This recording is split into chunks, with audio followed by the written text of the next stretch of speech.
Okay, so pasugod ngayon dito si Chuck Mamba. Samantalang dito naman si... Nakatinitignan nating mid kanina pa tong dalawang to. Na-predict mo na to eh. Sabi mo eh, walang dadalaw dyan pero magbibigayan ng dalawang gold laners natin. At ngayon na nga, no, TNC Pro Team, sinisimulan na nga ang unang Turtle Mine Nasipa. Nagamitan na ng Way of the Dragon si Ufir pero nag-Dominator's Descent na rin.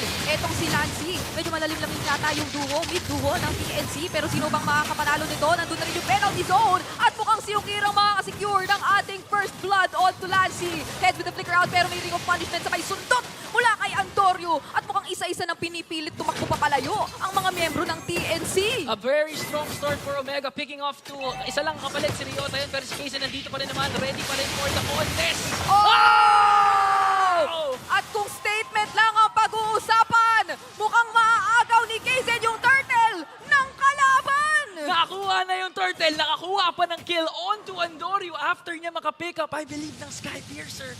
Or si Kaizen ba yun? But in the end, Sila yung makakalamang. Kitang-kita naman Lancy, very eager dun sa exploration. Pero bago tayo magpatuloy dyan, si Kaizen dito maaalanganin yata. Meron pa ng mga fracture, hindi na. Dahil si Jom ang makakakuha ng kill sa kanya. At napakaganda nun ngayon kung ikaw ang nasa side ng Smart Omega. nakatakas. Are there for both of these teams. Pero sino kaya ang mauuna sa ating engage? Maganda yung pwesto dito ni Heads, hindi alam kung saan nagtatago pero mapapaklear doon. So ngayon, magkakaroon tayo ng medyo magkakagalan na turtle fight. Pero dito mo makita yung mga, yung mga spin-spawn ng Zas na Oo. na mga parang minion. Sobrang ganda pang bush pero teka lang si Escalera! Mukhang naabangan doon. Etong si Escalera. Flicker ay hindi muna nila magagamit dahil sila ay mabibilitang lumayo na muna. Dominator's Descent nandito na rin. Medyo napupok at nababawas na buhay ni Jacknu. Mukhang siya na ngayon ang unang tutumba bago pa magsimula ang turtle laban dito sa bandang gitna. Okay, paparating na dito si Jom nandun sa mid lane pero alam ni Escalera kaya naman binabantayan ako sa si Harit. Na-reset dito yung turtle at naririnig ko na yung barangay nag-iingay dahil wala na nga dito si Jackson pero pumasok na naman Frigid Glacier in! And speaking of timing, timing is everything. Kaizen once again with the turtle. Samantalang si Jom dun sa baba, may tore namang mapupunta sa kanya. Kaso nga lang dito sa turtle fight na nasaksihan natin, mukhang nakakuha pinaukir para doon sa mga pwedeng mangyaring teamfights. But speaking of, ito na yung posibleng mangyaring teamfight dahil nagkakakitaan tayo lahat dito sa ating Lord King. Onward, Earth Shatter ginamit na out Escalera. Very low on HP pero Fracture ginamit din kay Ryota. Primal Drive hindi umabot. Nandito na rin yung penalty zone. At ngayon naman zone is pathway para medyo bagal yung pagpapatakbo papalayo ni Jacknu na medyo naligaw yata ng uuwi ang base kaya 2 members down para sa Smart Omega. Pero dito si Yukir, kamuntikan na, buhay pa. At ngayon, TNC ang may advantage pero ipagpapatuloy pa yata. At namataan nga kung saan nagtatawa si Andorio nag-blazing duel. Sino makakuha na Lord? Andorio! Para sa Barangay Omega, nakabawi pa kontra TNC. At hindi lang bawi dun sa turtle fight na yon. Ang ugod na ang Smart Omega. Pipilitin basagin ang inhibitor turret dito sa bandang itaas. Escalera makakahanap ba ng setup? Medyo nagiging low on HP na si Lancy at una pang ang mawawala. Frigid Glacier inilapag na rin. Mukhang si Kaizen isusunod pa. Andorio nagwawala. Ginamit yung Way of the Dragon sa kanya. Mayroong penalty zone na ginamit si Heads para doon sa tatlong miyembrong nag-a-attempt tumulak. Pero ngayon, immortality pa para Escalera at ngayon tutumba na rin.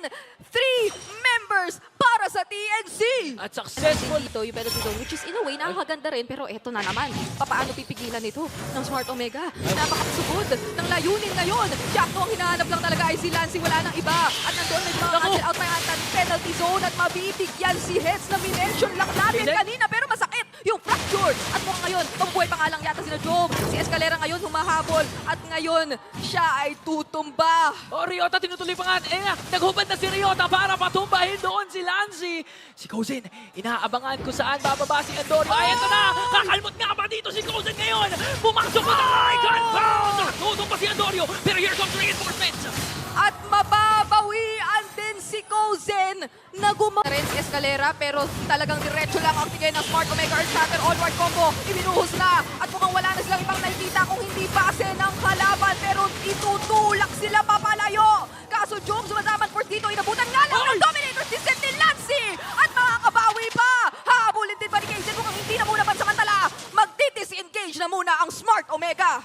My only target is none other than Jom. Ang target ni Escalera ngayon, nakasipa na ako to Jackno. Si Kaizen pwede mawala dito ngayon pero standing their ground ang Barangay Omega. Maganda din yung position ni Andorio. Hindi niya alam kung saan nagtatago yung Ling. Yes.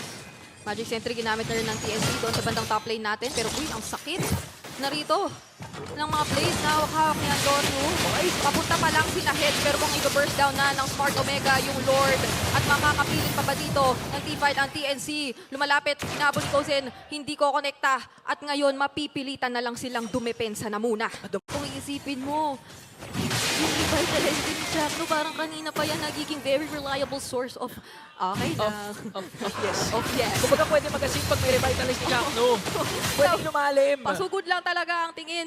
Yun ang tema natin para sa lineup na ipinapakita ngayon ng Smart Omega. And how will TNC defend this? Ryota naghanap na nga ng engage doon onto Heads. Pero may Winter Charge at hindi na nga ata aabot pa. Napatumpa na si Heads dito at yung base ay finokus na ng Smart Omega as they take the Omega and they're not stopping there kasi napakaagang invade mula kay Jom at Chakno, denying the jungler, denying Kaizen of his purple buff. Nakakuha ng kill, nakakuha ng purple at binigyan tayo ng early kill, first blood. Hindi natin makita dahil may nahuli ngayon Omega. Nag-cooldown na agad-agad at Escalera ka ang unang tutumba. Ibigay nyo na rin ang turtle dahil mapapasa kamay na yan ng Omega at tatakbo na lang ngayon ang TNC Brody. Pero Andorio gusto pa yatang humabol ng isa kaso nabitin ang Kinjutsu Pinnacle Ninja. Yun lang pero hindi worth it para. Dire-diretsong deny. Looking at the levels, level 6 pa lang dito si Kaizen. Andorio level 8 na. Probably that explains dito yung pressure na yon. Pero Escalera maghanap pa rin ang setup with the Implosion hits with the follow-up penalty zone. Kaso mapapawian yata sila ngayon na Minoan Fury. Pero napakaganda ng latag ng Frigid Glacier. Kaya naman makakabawi rin onto Chakno ang TNC. Pero kanino na naman mapupunta ang mga kills? Kasi nakikita mo, etong si Andorio, iniisa-isa na naman pala ang TNC. Tapang doon ni Kozen ha. Kung napansin mo, tagal niya naghintay dun sa brush. I believe sabi ni Naaangat sila at mag-a-attempt kuhain ang turtle na ito mula sa side ng Smart Omega. Pero Kinjutsu Pinnacle Ninja narito na naman mukhang makukuha pa ni Andorio at mananakaw yung turtle na sinimulan. Lahat na kinuha mo Andorio pero pumasok si Heads. At meron ding pagsalubong mula kay Chakno dito. Makakuha pa sila ng kill dahil ngayon Minoan Fury ikinomit na. Very very low on HP na yon sina Escalera. Pero mabubuhay pa naman yata kahit paano implosion. Nandito na rin si Kozen. Siya na raw ang bahala. Pero may flicker pa natitira mula kay Chakno. At si Escalera pa sa halip. Siya yung nawala. Siya yung nawala Please, doon. para hindi mabaliktad yung mga teamfights na mangyayari na ngayon. Sabi ng Smart Omega, kami na lang ang talaga magsisimula kasi napakakampante na namin sa hawak-hawak na naming damage. Maganda yung latag ng Frigid Glacier pero both Heads and Lancy napatumba nila. Grabe yung pinakita doon, Ryota. Wala kayong offended play, tatlo tinamaan na Ni Chakno ngayon. pasugod eh. Pasugod, dumidikit, tumatabi. Kasi kaya lang din naman niyang alalayan at sustain yung kanyang mga kasama. Samang motivational roar lang Oy. every now and then. Pero now it's Ryota na target. Nandun yung Deadly Grasp though at mukhang mapapatumba na nga nila ngayon si Ryota. Makakapag-sustain pa ng kaunti pero si Heads doon sa likod. Pinasok na nga yung dalawa. Ukir makakatakbo at ngayon that space created. Kaizen makakasecure ng ating turtle objective. Pero yung laban ay nagpapatuloy dito sa baba. Si Kitna, si Jom, may shield pa. Nabuhay pa nga. Pero doon naman sa kabila, nawala na din si Ukir at si Ryota. Bitin yung tali, nakatakas yung asa. Natapangan nilang din nila. Si Chakno ngayon, Jom, mamamataan din si Heads. Paunti-unti pero Kozen, Speedy Light Wheel ng alahati. Ang buhay ni Jom at Frigid Glacier nilabag na rin dito kay Ukir pero natakasan niya. Parang go signal ata to para sa barangay dahil ang daming ultimate na na-commit pero si Ryota ginamit ng ating I'm offended pero makakatakas. Nakipag 1v1 doon si Heads. Naku, Heads dito. Mukhang hindi na makakapagbint ng penalty zone. Tapos si Chakno hinarang din yung ibang mga miyembro ng TNC. Mapapatong pa si Heads pero kapalit ay si Jom. Kaya naman mag-go na yata ang TNC Pro Team. Ginamit na yung implosion onto Chakno. Pero makakasunod pa sina Kozen, pumi-free hit lang. Hinahabol-habol sina Chakno. Kaso mukhang mabubuhay pa nga yata at nandito na yung Ninjutsu Pinnacle Ninja! Ryota! Ni Antonio! Pero mababurst down. Nabitin ng very very slight. At si Escalera hindi pa inabutan ng burn. Kaya naman convert. Lord naman ang pagtutunan ng pansin. Pero nakapag-reset na nga dito yung Omega. Meron ng ulti dito si Ryota. Mahuhuli pa niya sila Kozen. Nag-aambahan ng ating dalawang kupunan. Dorio, maganda ang pwesto. Hindi nahanap na si Kaizen ata. Kanya napatahan na pa-ulti palayo. Spear of Alpha out. Merong paunti-unti na paghawak na nagawa. At ngayon ay makaka-reposition na ang TNC sa Lord na binaburst down nila. Ryota rito napigilan na naman yung penalty zone. Heads is down. Frigid Glacier from Lancy. And that space once again. Kaizen takes the Lord. Makaka-out pa ngayon ang TNC kasi hinahabol na sila. At nandun pa yung Eternal Guard. Binabagsak si Escalera. At si Andorio hindi pa siya tapos. Pero mag-out na lang pansamantala. Yun ng gusto ng barangay. Talaga dito gumalaw si Escalera. Ang hirap pumorma pag bawas ka na bago mag-Lord. Iba paano ka magre-recall? Tingnan mo naman yung mga nakaabang dito sa daanan papunta sa Lord. Ay, naku, si Lancy ah. Oy, nako, may mga maiipit yata dito. Andori, sabi niya, simulan ko na. Lumabas na kayo dyan sa brush na yan. Setapan nyo na itong mga nakita ko. At ngayon, ay mukhang untargetable, pero KZ is down. Isusunod yata nila si Heads. Mukhang makakapag-set up pa ba? Hindi na rin, kasi Ukir ang makakapagpatumba sa kanya. Pero si Kozin, siya yung trumabaho. Siya yung naghanap doon sa tunay. Hinahanap niya kung saan nagtatago si Antonio, kaya naman yung Omega ngayon ay mapipilitang mag-react sa ginawa ng TNC. Maglo-Lord pa ba sila dahil wala si wala si KZ. Gusto pa rin. Wala si Antonio pero gusto pa rin. Alam ng barangay, nasa kanila yung kaalamangan. And with the patient play na pinakita nila doon ay nagbunga dahil si Head siya si KZ ang nawala ngayon. At the end of the day, this is a 4v3, pero si Escalera medyo nagpaparamdam. Makikita ba natin ang isang kagulat-gulat na agaw? Mukhang hindi. Lancy, na-attack doon ang Eye Offended. Virgin Nature na ilapag na rin dito. Pero mukhang maaabutan pa rin siya ng Smart Omega. Pride of Ice narito na. Bloodwings nandito na, ikasapa. Pero nandun yung Flicker. Ay, don't run, Wolf King. Sabay lapag ng EG Boy. Kaya siya ay mawawala. Ay, pumasok pa rin dito si Head. Gusto sumagot ng TNC pero nahila ni Ryota. Kaya naman Omega, gusto nila mang wipeout ngayon.